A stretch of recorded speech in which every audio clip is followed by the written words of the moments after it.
નવી ટ્રીક સાથે ઢગલાબંધ બજાર જેવી લીલવાની કચોરી બનાવવા માટે 2 કપ જેટલા લીલવાના દાણામાં થોડા લીલા મરચા, આદુના ટુકડા અને લીલું લસણ મિક્સ કરી લઈએ. તેને આપણે અધકચરું પીસવાનું છે, એટલે નાના મિક્સર જારમાં એડ કરીને પલ્સ ઉપર ગ્રાઇન્ડ કરીને તેનો આ રીતનો અધકચરો ભૂકો તૈયાર કરી લઈએ. પેનમાં થોડું તેલ, જીરું, સફેદ તલ, હિંગ, હળદર પાવડરને મિક્સ કરી લઈએ. લીલવાના અધકચરા ક્રશ કરેલા દાણા સાથે મીઠું એડ કરીને દાણાને 4 થી 5 મિનિટ માટે સાતરી લઈએ. અડધા કપ જેટલું ગરમ પાણી એડ કરી દે. ઢાંકણ બંધ કરીને દાણા સોફ્ટ થાય ત્યાં સુધી તેને કુક કરી લઈએ. લીલવાના દાણા કુક થઈને સોફ્ટ થઈ ગયા છે તો સ્ટફિંગના બાઇન્ડિંગ માટે તેમાં 3 મોટી ચમચી શેકેલો ચણાનો લોટ એડ કરીને મિક્સ કરી લઈએ.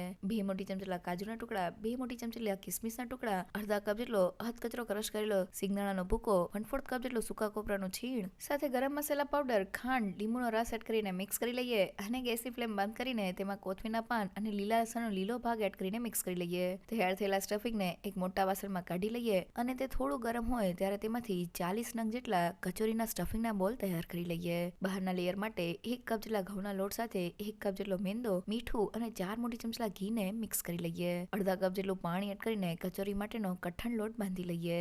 થોડું તેલ એડ કરીને લોટને મસળી લઈએ જેથી તેમાં એક સ્ટ્રેચીનેસ આવી જાય અને તેને ઢાંકીને 10 મિનિટ માટેનો રેસ્ટ આપી દઈએ. લોટમાંથી મીડિયમ સાઇઝનો લુઓ લઈ લઈએ અને તેમાંથી મોટી રોટલી વણી લઈએ અને કચોરી માટે આ રીતના વાટકીની મદદથી નાની પૂરી કટ કરી લઈએ. તેને પાટિયા ઉપર રાખી દઈએ અને કિનારી ઉપર પાણી લગાવી દઈએ. સ્ટફિંગના બોલને વચ્ચે રાખી દઈએ. હવે પૂરીને હાથમાં લઈને આંગળી અને અંગૂઠાની મદદથી આ રીતના પ્લેટ્સ કરીને કચોરીને સીલ કરી લઈએ. ગરમ તેલમાં કચોરીને એડ કરીને તળી લઈએ. લીલવાની કચોરી તૈયાર છે.